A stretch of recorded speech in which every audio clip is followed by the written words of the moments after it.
ulitin natin is a horse. So, Grand Duke combination is easy to get collaboration, invitation yan, to collaborate with others. And at the same time, this can also mean ability to easily get help from your deities, no? If you also do yung tinatap mo lahat ng deities mo, it's easier to speak to them. Ayan.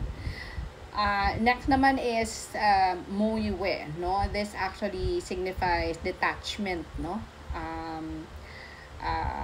Detachment from the things na nasasanayan mo na. Parang ngayon, parang wala ka ng gana, ganun. You realize din na pala ito yung gusto kong gawin, yan. Baka may mga ganyan ang mangyari sa course, no? Biglang ayaw mo na pala. Dati pinipilit mo na lang yung sarili mong gawin, pero hindi na siya, it doesn't resonate with you. No, ayan. Next naman is si Goat. Goat is all about elegant seal at saka Grand Duke. Elegant seal is all about creativity. This is one of the oxidation stars na gustong-gusto ko. Kasi when I have this, I'm much more creative when it comes to picking the right subject. Yan, sa mga content creation, pagdating sa negosyo. Ayan, maganda yan. At the same time, Grand Duke, no? This, it's double-sided, no? So, it brings power. But at the same time, it can also lead to what you call this, disrespect, no? Yan, ganyan.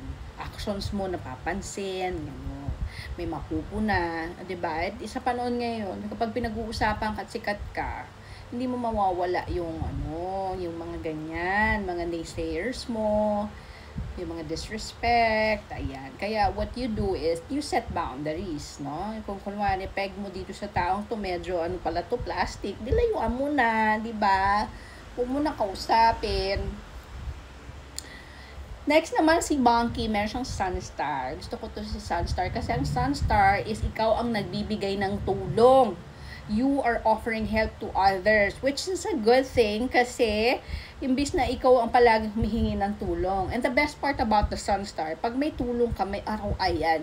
Kung may tulong na babalik din sa'yo, or there's something, one way, shape, or form, na gift na makukuha for helping others. It's either fulfillment, o kaya sila naman din na magbigay ng support sa'yo. Ayan. Ang Monkey, however, prone sa robbery, no? Sa theft and robbery. So, careful with your belongings, no? Ayan. Rooster. Rooster is all about sky bright, no? So, pagkakaroon ka ng sense of clarity. Ano gusto kong gawin? Ano yung mga breakthrough na pwede kong gawin, no? For the month of July. Para magbago naman tong aking life. Kasi we need change. Hindi pwedeng puro paulit-ulit na lang. Yan yung mga situation we're in na magugulat ka na lang, nabibiglain ka ng universe. Masyado kang nasa comfort zone mo.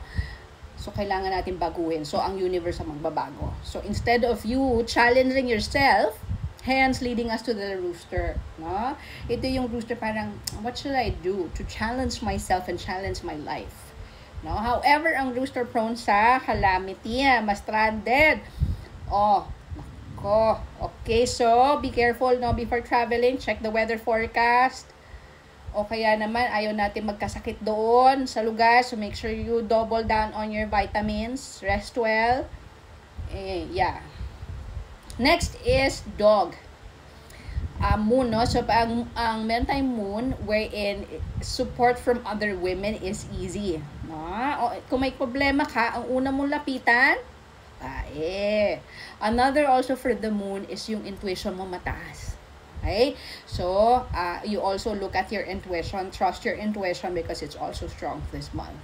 No? And then, for the dog, no, alahanin mo lang, syempre, kung wala tayong planning, prone tayong magka-error, di ba? If you, if you fail to plan, you plan to fail. So, make sure that you plan everything kasi meron kang disaster siya. So, anything that can go wrong will go wrong if you do not plan. Okay, next is pig. Pig can see promotion, increase level up, no? High ranking nobility. It's a month ng goat. Parang, wow, I'm gaining a lot of people. O kaya naman you're rubbing elbows with higher status people, yan. Okay, but be careful kasi ang pig prone din sa litigation. Baka mamaya, meron kayong kailangan attend ng hearing, huwag mo pong kalimutan, no? O kaya naman, hindi tayo careful sa pananalita, naka-offend tayo, yan, didemanda na, yan. Careful. So, ang suggestion ko, pag feeling mo meron nga, kausapin mo na. Huwag mo nang taguan.